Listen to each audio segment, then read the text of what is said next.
回来啦。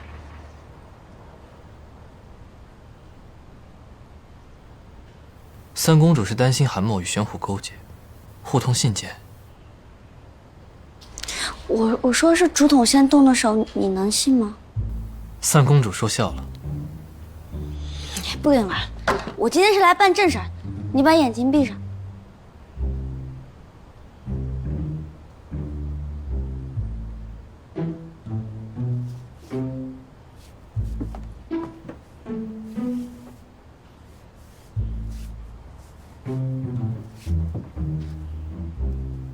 韩某最近是做了什么事，惹三公主不悦，想要除之而后快？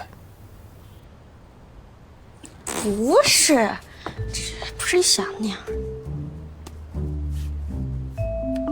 我倒是希望你是来杀我的。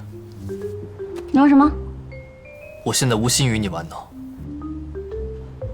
不是，我觉得你这2天心情不太好，不会是因为我吧？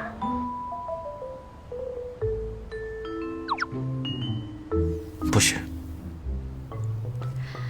这胸围跟腰围怎么量啊？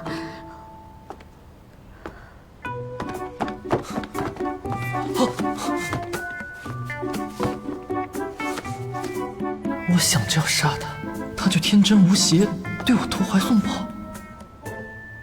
行了，没事了，忙吧。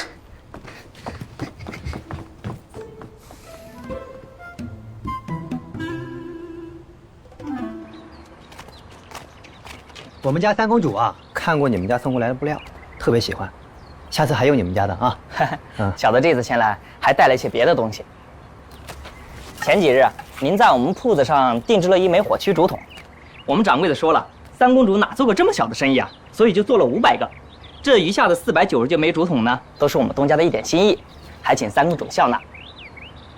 啊，那行吧，那我就替我们三公主收下了啊。好，来，你们几个搬到后院厨房去。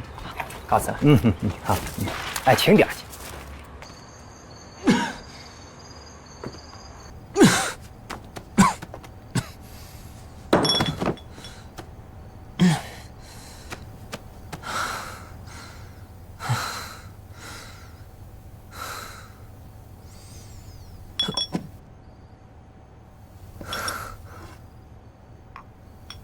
杀了三公主，城主必定拿出龙骨相救。